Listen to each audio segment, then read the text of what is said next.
Estás escuchando El Universo Humano en Extensión. Continuamos.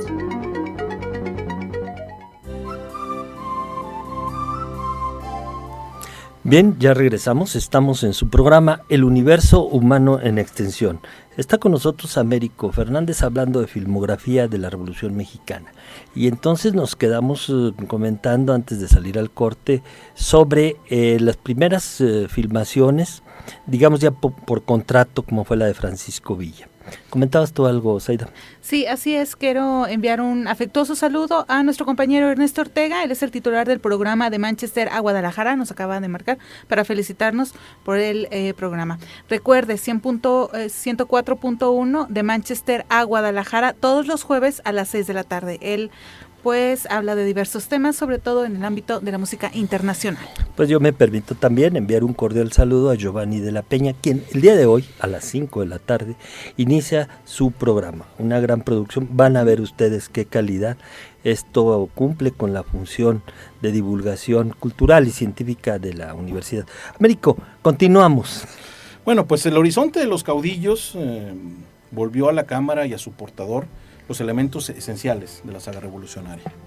Don Venustiano Carranza, el gobernador de Coahuila, se hizo acompañar de camarógrafo y fotógrafo en sus múltiples episodios. Incluso fue retratado, lo tenemos en una de las publicaciones del gobierno del estado, dormido en un descanso que tomaba con su estado mayor en algún punto en el desierto entre la Hacienda Guadalupe y la Ciudad de México. Esto lo comento nada más para dimensionar ya la perspectiva, la visión de la importancia de dejar documento que tenían los revolucionarios, ¿no? Y comentábamos ahorita, Francisco Villa activó los mecanismos de la creación fílmica cuando firmó ese contrato con las compañías norteamericanas, donde autorizó ser filmado en sus batallas, ¿no? Este suceso de donde la ficción influye en la realidad. Ajá. Y el plan de batalla se ajusta a los requerimientos de la producción cinematográfica, porque todas las batallas en la época de la Revolución, para utilizar el factor sorpresa, para avanzar en contra de quienes no conocían bien el territorio, pues la mayoría se llevaban a cabo en la noche, se efectuaban en la noche. Pero Francisco Villa, para que lo pudieran filmar, llevó muchas de sus batallas, algunas de sus batallas, en la mañana, a plena luz del día, para que la cámara pudiera registrar. Pero corriendo riesgo, bien, ¿no? Sí, por supuesto, sí. La estrategia, sí, claro. No había factor sorpresa. Pero ¿qué pasó con toda esa filmografía? Sí, o sea, ¿cómo se Yo quisiera ver esas películas. Esa desafortunadamente... O sea, se graba, pero luego ¿cómo se da a conocer? No, se perdió. Se buscaba, sí, se perdió. Se perdió o... Digo... Podemos pensar que todavía están por ahí esos rollos perdidos. Gregorio Rocha, uno de los investigadores más acuciosos también de la historia del cine de la Revolución, hizo todo un documental que le llamó Los rollos perdidos de Pancho Villa, que también puede ser otro de los temas para el programa, ¿no? Para el programa. Hizo todo un recorrido por los lugares donde puede estar los rollos, pero que además es todo un capítulo acerca de dónde han quedado todos estos materiales. ¿Sí? Definitivamente no lo encontró, no dio con él, pero lo interesante es el recorrido que hace en todo el mundo para buscar esos materiales. Sí, porque entonces salen muchas cosas de dónde están las colecciones, quién se dedica a eso, claro, quién las conserva, qué valor tienen, cómo se manejan. Porque se han perdido, principalmente se desgastó el nitrato de plata, era una emulsión cinematográfica flamable, muy sensible a la luz del sol, muy sensible a los lugares de calor. Recordemos que, bueno, aquí tuvimos una gran pérdida cuando se quemó la Filmoteca Nacional. La Cineteca Nacional. La Cineteca Nacional, sí. Y esas son cosas irreparables. Hoy en día se pueden preservar los materiales haciendo copias y duplicados en forma digital, pero estos materiales tenían otro carácter, el objeto mismo, ¿verdad? Era el film. Entonces una pérdida. Entonces seguramente se perdió. Bueno. Porque aparte era un material muy caro, vaya, no cualquiera tenía acceso a ese. Agradecemos también la llamada de Humberto González, él es el titular de El Horizonte, de música de Joan Manuel Serrat. Nos llama para felicitarnos, muchas gracias. Uno de los Humberto programas González. de mayor éxito, recibió un gran número de llamadas. Recuerde la línea de comunicación, directo a cabina, 482-6995, estamos en El Universo Humano en Extensión. Bueno, y después de Villa. Bueno, sí. pues aquí lo interesante es que esta iconografía, un tanto ficticia también de la revolución, el cine nace en México tratando de reflejar la realidad, tratando como las corrientes soviéticas de principios de siglos, como el cine de Sigaberto, el cinema verite, pretendiendo que el cine fuera un reflejo de la realidad y que buscara la verdad, que encontrara la verdad. No, pero Entonces, sobre todo da identidad, ¿eh? El cine, quierase o Sí. no, refleje o no la realidad, o qué tanto tenga de fantasía o no, implícitamente lleva una imagen de identidad. Si tú ves nuestros personajes del cine, Cantinflas, Resortes, Tintán, y nuestras vedettes y bailarinas o distintos géneros a través de los años, siempre son una imagen de lo nuestro. Nos sentimos muy familiarizados e involucrados con ello. no, más bien construye una identidad, porque el cine ha sido evasivo de la realidad. No, el cine durante los 120 años, a excepción de estas secuencias realmente, prácticamente, y de un segundo, yo diría que este material que estamos viendo es el cine más importante el cine documental más importante del país. Ajá. Por la importancia que tiene en ese intento de registro de los acontecimientos. Porque a partir de ahí, prácticamente el cine nacional nunca ha reflejado la realidad. No, yo no Siempre me ha refiero sido a evasivo. Sí. Yo Ha te digo como factor de identidad. Sí, ha construido. De identidad. Sí. Nuestra imagen en la que nosotros nos reflejamos. Quiérase o no que sea la realidad. Que sea Sí. nuestra... Sí, porque bueno, de razón. hecho todavía hasta la encuesta del 2010, una encuesta que realizó la Secretaría de Gobernación en todo el país, muy interesante, salieron cuestiones de orden de percepción y de aspectos culturales de gran importancia. Una de las preguntas que llamó mucho la atención todavía en 2010, un altísimo porcentaje, superior al 50% de los mexicanos, cuando le preguntaron cuál era la película que identificaba a los mexicanos, Ajá. hablaron de nosotros los pobres, Ajá. todavía, Claro, con claro. Pedro Infante. Entonces, Sí, digamos, y en las novelas esa- también sí, te identificas con el personaje que es víctima. sí. Y eso habla de una forma de pensarnos nosotros mismos, de Y- cómo nos queremos ver. Sí, entonces, bueno, los héroes buscaban precisamente construir una imagen heroica, una imagen, pues, legendaria, ¿verdad? Incluso Y hasta de finalmente, empoderamiento, ¿cómo? hasta de empoderamiento, ahora que está tan de moda la palabra, Sí, ¿no? sí. O sea, de vamos a luchar, vamos a unirnos y pues a buscar esos ideales, ¿no? Sí, pero no ves el teatro de los obreros, no ves la realidad industrial, no ves la explotación, Ujú. salvo Los cine- por todo- lo de Tabasco, lo de Lombardo Toledano, con Garrido Canavati. Ese sería el siguiente apartado, que ha Ajá. sido un tema de nuestras pláticas, de nuestras conferencias. En otro momento, ¿te acordarás, mi Ernesto? Claro.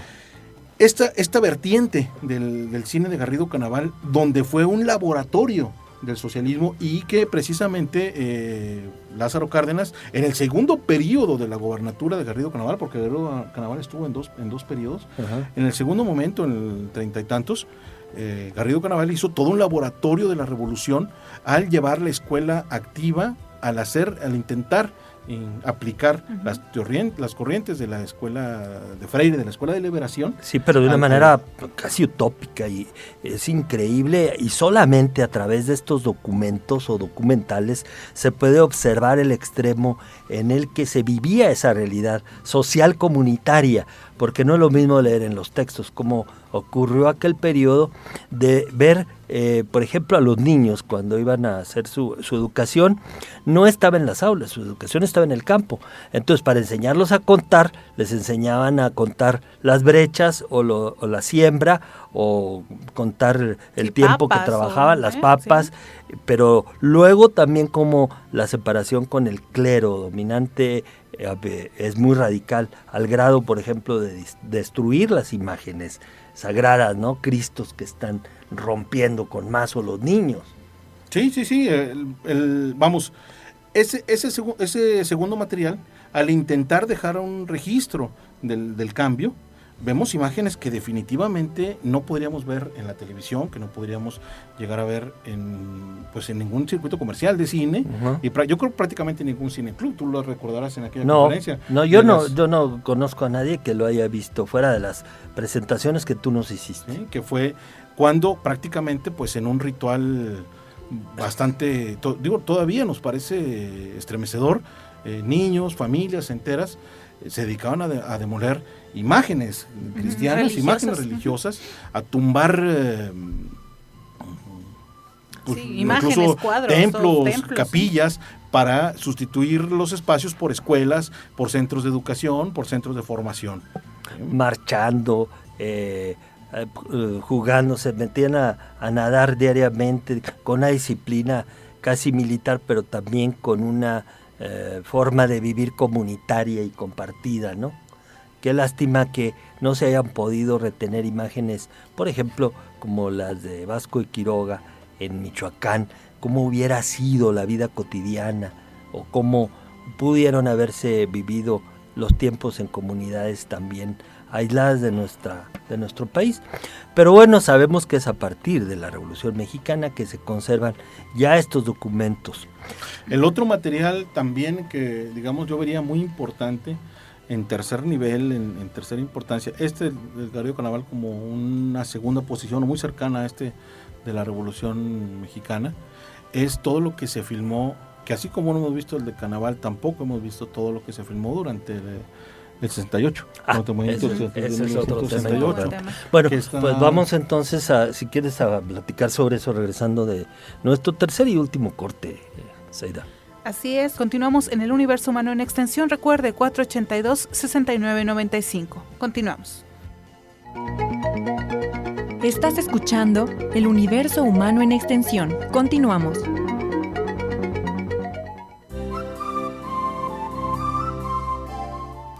Bien, ya regresamos de nuestro tercer corte en el Universo Humano en Extensión. Estamos con Américo Fernández hablando de la filmografía de la Revolución Mexicana y a través de, digamos, el origen y desarrollo del cine en México hemos venido tocando diversos temas. Pero enviamos saludos de nuestro auditorio que ahora nos ha estado llamando mucha gente. Así es, a Margarita Cajiga, se reporta en este momento. Ella es tía de Héctor, de Héctor Castillo Cajiga, así es, y hermana obviamente de la señora Elena Cajiga, la mamá de Héctor. Muchos saludos, muchas gracias por sus comentarios. Continúe comunicándose con nosotros al 482-6995. Y bueno, comentábamos durante el corte musical, Américo, que después de estas filmaciones, ¿cómo fue que comenzó la distribución a todo el país de este material para que la gente lo viera, se empezara a masificar este medio? Desde la primera proyección con el general Porfirio Díaz, desde muy poco tiempo empezaron las proyecciones públicas, como en México como en todo el mundo. Entonces se crearon los primeros galerones de las exhibiciones de las películas, pero la demanda pues fue muy creciente de inmediato, porque recordemos, era una época en que prácticamente pues la Ciudad de México no tenía mecanismo de diversión, eran muy pocos.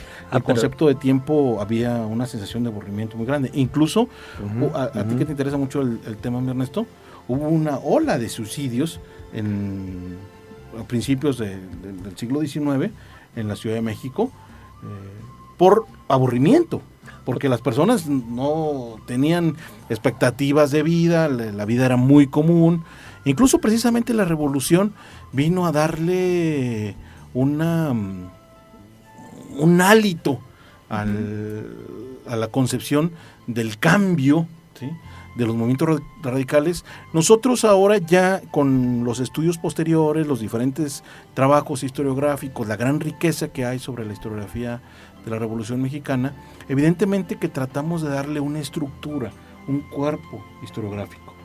pero en un sentido estricto, la Revolución Mexicana fueron muchas revoluciones, fueron facciones revolucionarias, fueron movimientos aislados, que ahora, que digamos, a partir de los años 50, bueno, a partir del año de 1930 y especialmente a partir de 1950, se ha intentado como darle una coherencia, congruencia, como un sentido a los acontecimientos, pero en la época, pues sucedían muchos acontecimientos que había sí conocimiento y otros eran aislados. Entonces, todas estas imágenes se proyectaban en las salas de cine para informar mucho más bien, de lo que estaba sucediendo en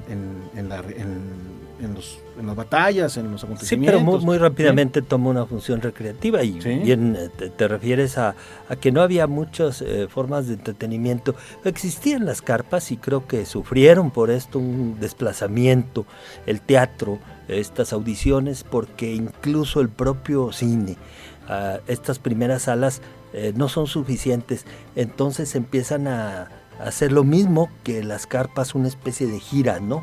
Y entonces se tienen que desplazar con los equipos a las distintas... recordemos que el medio era predominantemente rural.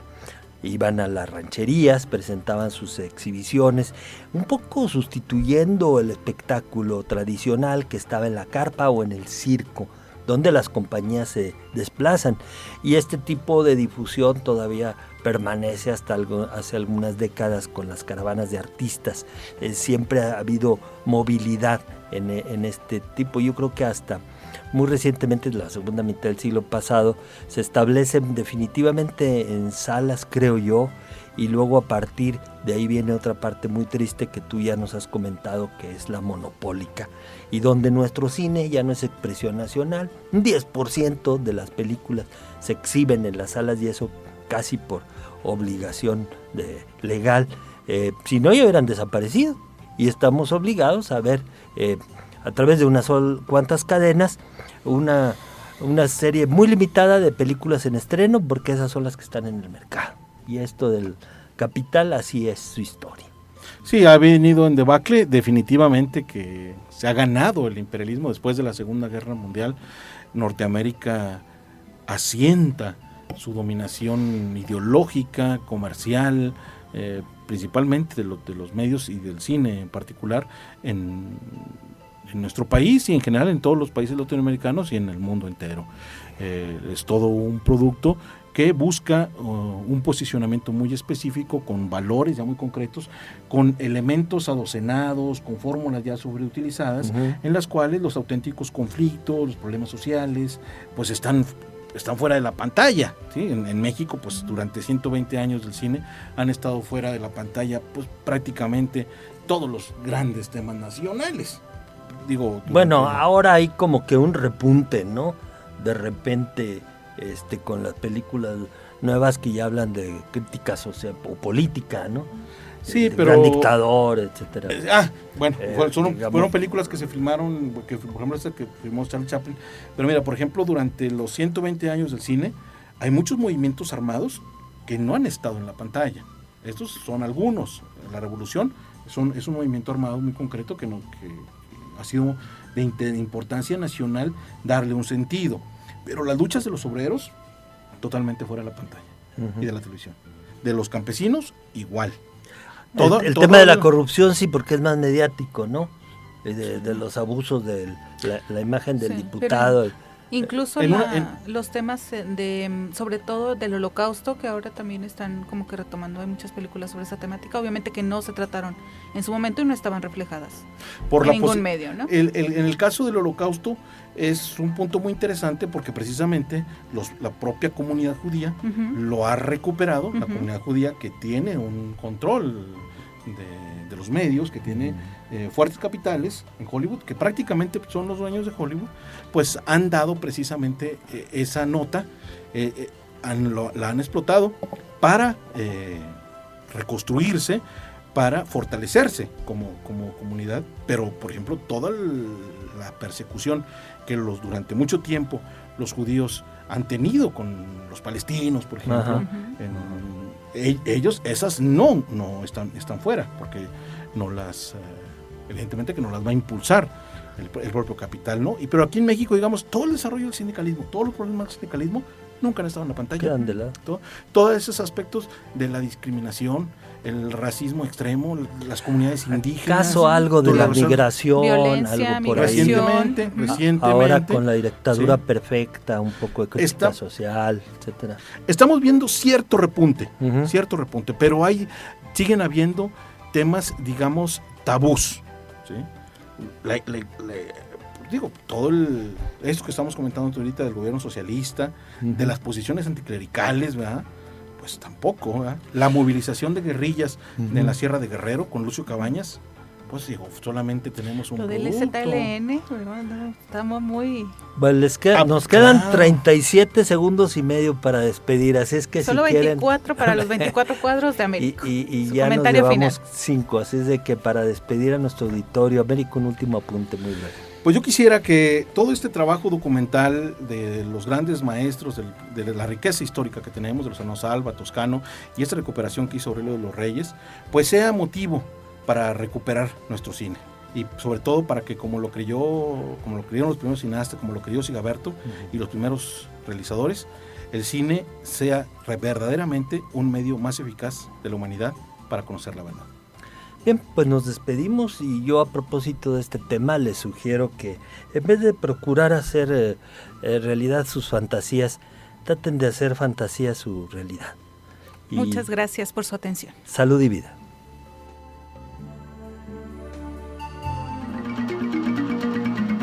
El universo humano en extensión, una contribución de la Coordinación General de Extensión Universitaria de la Universidad Autónoma de Coahuila. Escúchanos en nuestra próxima emisión, aquí en el 104.1 de Radio Universidad, la cultura universitaria en el cuadrante.